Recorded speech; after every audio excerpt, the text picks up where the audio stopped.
할렐루야. 전도서 10장 8절에서 11절 말씀을 가지고 이기 시대를 살아가는 지혜란 말씀을 전하겠습니다.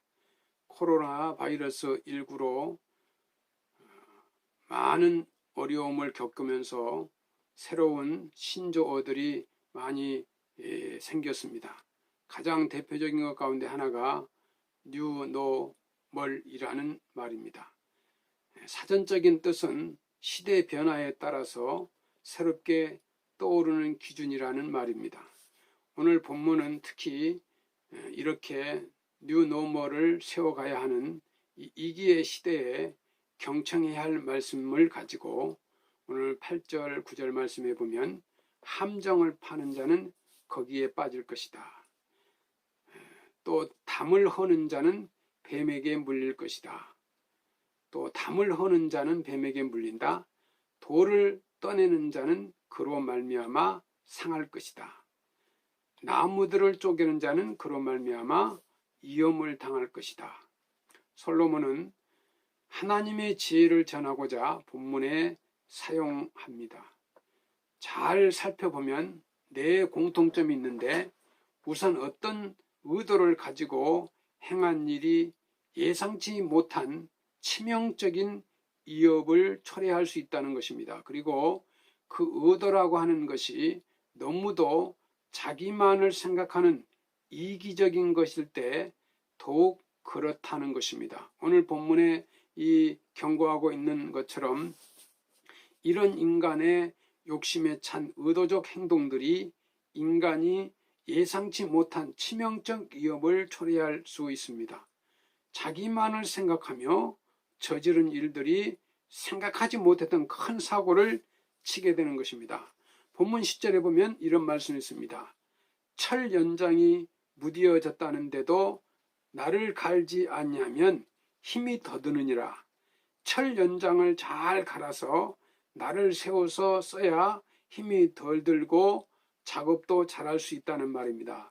이 말씀을 또한 당시 널리 사용했던 이 경고 가운데 하나입니다. 9절에 나오는 말씀처럼 나무꾼이 도끼로 나무를 쪼갤 때 도끼가 묻어졌다면 나무를 제대로 쪼개지 못한다, 힘만 들 것이다. 그래서 나무꾼은 나무를 쪼개기 전에 먼저 도끼를 잘 갈아서 나를 세우는 일을 해야 한다는 말입니다. 그런데 갑자기 이 경고는 왜 나올 것인가요? 여기서 이 경고는 하나의 비유로 사용한 것입니다. 앞에서 인간의 행동이 예상치 못한 이기를 초래할 수 있다는 점을 말했습니다. 그리고 다음에서는 이런 이기는 지혜로 잘 극복해 갈 수 있다는 점을 말하고 있습니다. 결국 이 경고는 지혜가 무너지지 않도록 잘 갈고 닦을 필요가 있다는 점을 강조하겠습니다. 과학에서 현생 인류를 호모 사피엔스라는 그 혁명으로 부릅니다. 글자 그대로 뜻은 지혜가 있는 인간이라는 말입니다. 인간이 지구상의 모든 생명체와 다른 이 결정적인 차이는 지혜가 있다는 점이라는 것입니다. 실제로 인간은 막다트를 이기를 지혜로 잘 극복했을 뿐만 아니라 자기 반성할 수가 있습니다. 그래서 정보화 시대에 들어와서 인간을 지칭하는 새로운 말이 등장했습니다. 바로 호모 서치엔스라는 말입니다. 글자 그대로 뜻은 검색하는 인간입니다. 인터넷이 발달하여 하면서 지식의 양이 기하급수적으로 늘어서 마치 물이 바다를 뒤덮는 것처럼 정보의 바다가 형성이 됐습니다. 그래서 사람들은 인터넷을 통해 검색만 하면 손쉽게 뭔가를 다 해결합니다. 정보는 물론이고 생각하지 못했던 수많은 지식들을 얻을 수 있게 됐습니다. 이제 호모 서치엔스가 된 인간의 삶은 어떻게 변했을까요? 과거보다 삶의 질이 나아졌을까요? 겉으로 볼 땐 삶의 모양이 나아져 보입니다. 과거보다 편리한 생활을 하게 되었습니다. 풍요로워지긴 했습니다. 그러나 과거보다 자살하는 사람이 늘어났고 가정이 파괴되는 일이 많아졌고 스트레스를 많이 받아 시달리고 우울증을 앓는 사람들이 많이 늘어났다고 합니다. 오늘 본문에 답이 나와 있습니다. 연장이 묻어졌기 때문입니다. 사람들이 검색을 통해서 아는 건 많아졌으나 그러나 지혜를 활용하지 못하면서 어리석어졌습니다. 마치 날이 묻어진 도끼로 나무를 쪼개려고 할 때 힘만 많이 들고 제대로 나무를 쪼개지 못하는 것처럼 인생을 살아갈 때 지혜가 무너져서 힘만 많이 들지 제대로 인생의 길을 찾아내지 못하게 된 것입니다. 오늘 우리가 이런 위기를 맞게 된 것은 따지고 보면 우리에게 지혜가 부족했기 때문입니다. 욕심을 부려서 자연을 파괴하면 눈앞의 이익은 얻을 수 있을지 몰라도 반드시 그 대가를 치르게 된다는 사실을 깨닫지 못했기 때문입니다. 이 자연과 더불어 상생하는 길이 당장 손해처럼 보여도 길게 보면 자신에게 유익이 된다는 사실을 깨닫지 못했기 때문입니다. 우리 각자의 삶이 힘들어진 것도 따지고 보면 우리에게 지혜가 부족했기 때문입니다.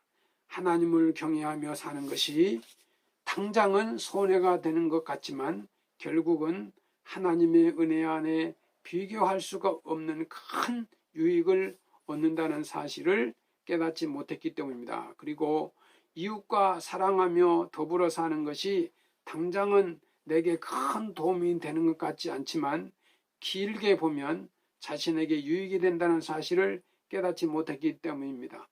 우리가 정보화 시대를 살아가면서 우리도 모르는 사이에 지혜가 녹이 슬고 있지는 않는지 되돌아보아야 합니다. 본문 10절에 보면 오직 지혜는 성공하기에 유익하니라고 말씀하고 있습니다.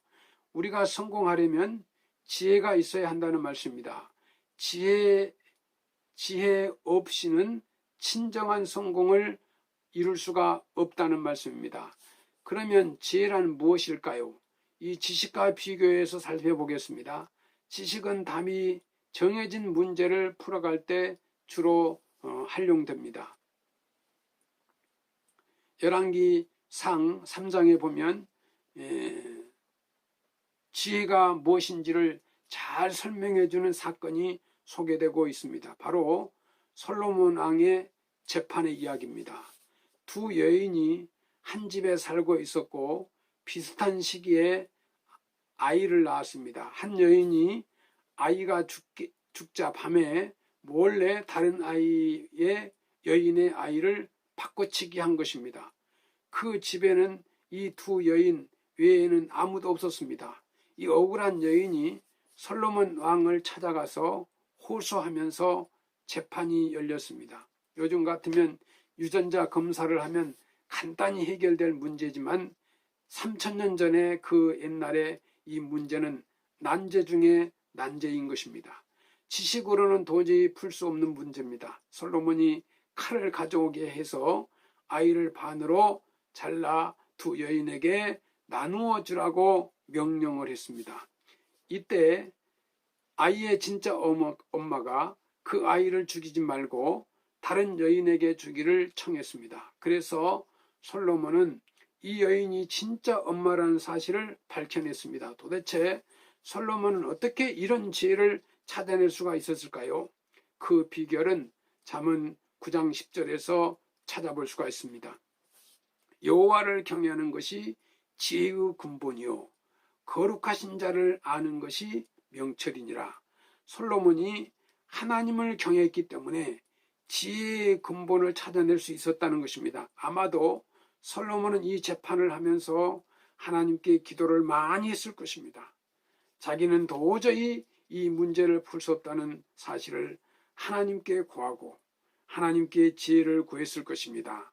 하나님께서 영감을 불어 넣어 주셨을 것입니다. 그래서 문제를 해결할 수 있는 실마리를 찾을 수 있었던 것입니다.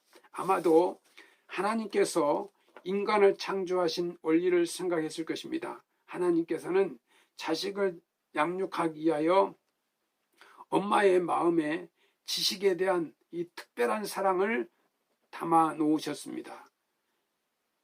그것을 생각하게 됐을 것입니다. 그것이 실마리가 되어서 그 누구도 생각할 수 없었던 이 해결책을 찾게 됐을 것입니다. 바로 이것이 지혜입니다. 이 지혜가 있을 때 인생의 갖가지 난제를 풀어낼 수 있습니다. 그래서 인생을 성공적으로 살아갈 수가 있습니다. 그리고 이 인생에 해결하기 어려운 이 길을 극복할 수가 있는 것입니다. 이 코로나 바이러스 19 사태를 이 근원적으로 해결하기 위해서는 지혜가 필요하다고 생각합니다. 하나님께서 창조하신 원리를 생각하면서 거기서 실마리를 찾아야 한다고 생각합니다. 우리가 이 코로나 바이러스로 인해서 벗어나려면 앞으로 제2, 제3의 이런 팬데믹의 이기를 막으려면 하나님의 이 창조 질서를 회복하는 길로 나아가야 합니다. 팬데믹의 이 이기를 극복하려면 여기서 문제 해결의 실마리가 있습니다. 인간만이 반성하는 세상이 아니고 모든 생명체가 더불어 반성할 수 있는 이 세상을 향해 나가는 길, 바로 거기에 해결책이 있는 것입니다. 사랑하는 성도 여러분, 우리가 이 이기의 시대를 살고 있습니다. 전 지구적인 이기요, 인류의 생존의 이기요, 그 여파로 빚어진 우리의 공동체의 이기요, 나아가 우리 각자의 삶의 이기를 현재 맡고 있습니다. 우리에게 그 어느 때보다도 지혜가 필요한 때입니다. 야고보서 1장 5절 말씀에 너희 중에 누구든지 지혜가 부족하거든 모든 사람에게 후히 주시고 꾸짖지 아니하시는 하나님께 구하라. 그리하면 주시리라. 이 말씀을 따라서 지혜를 우리는 구해야 합니다. 그리고 주님께서 주시는 지혜로 솔로몬처럼 해결하여 우리의 인생의 난제를 풀고 우리가 맡고 있는 이 길을 잘 극복하여서 우리가 인생을 성공적으로 살아서 하나님께 영광이요 이 땅에서 형통의 복을 받으시는 우리 백설교회 성도 여러분들이 다 되시기를 주의 이름으로 축원합니다. 감사합니다.